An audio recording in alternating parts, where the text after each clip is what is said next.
My sister Peggy's had a most unusual life.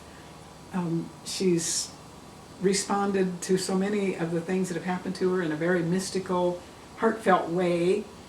One example, she's very attuned to nature, and when she would go to these churches, she didn't feel God there as much as she did out in nature.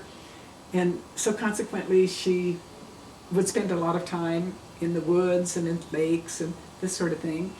And as her children grew up, they all became rather orthodox and went to their church and all, and they were a bit upset because she wasn't going to a church. So she thought about this. So one Mother's Day, she invited them. She lived over the coast, about 40 miles away from them, and so she invited them over for Mother's Day to go to her church. And of course, they all said, "Mother, you have a church, finally." And she said, "Oh, yes." And so they all came over. She fixed them a big breakfast.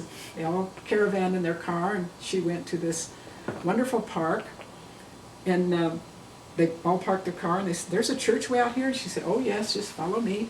So she took them on this little hike, and they got deeper into the woods, and there was a specific place where there was a wonderful little bridge that they all got onto this bridge, and there was a huge waterfall cascading down and plants and ferns everywhere. And she said, "I'd like everybody to kneel down on the bridge and face my church."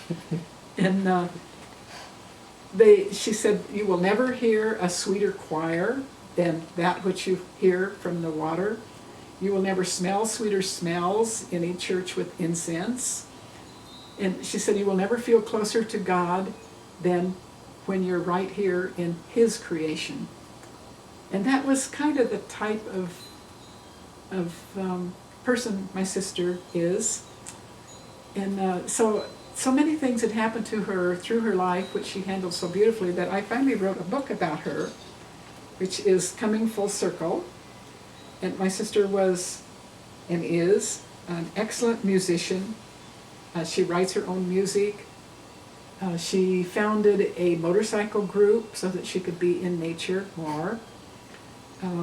She had a lot of trouble with her son, who ended up in prison.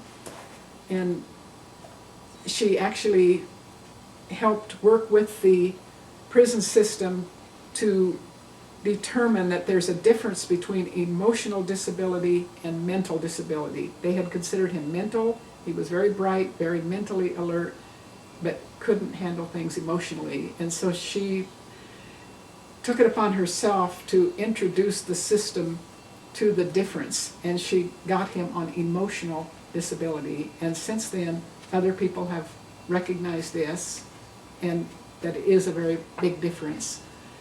And her daughter was severely burned, and she had a lot of trauma to go through there. But most of all, she was just so in love with her husband. And after about 17 years, he ran off with a younger woman, and she was just totally heartbroken, never really got over him. However, she married another man who she said was a wonderful companion, not so much the deep love, but they had a wonderful marriage for 40 years. And then he died, and she was very heartbroken again, and her first husband came back into her life, so that's why it's coming full circle. And the karma that he had incurred, he was able to rectify in such beautiful ways. And it's just an extremely touching story of the way she's handled her life and been extremely mystical all through it. For instance, when she plays music, and she plays a lot in churches and other gatherings, and she says that when she starts singing, that something comes over her and it's no longer her, that she is like listening to something singing through her. And the people listening all say it's an angel, and I think so. Very proud of my sister.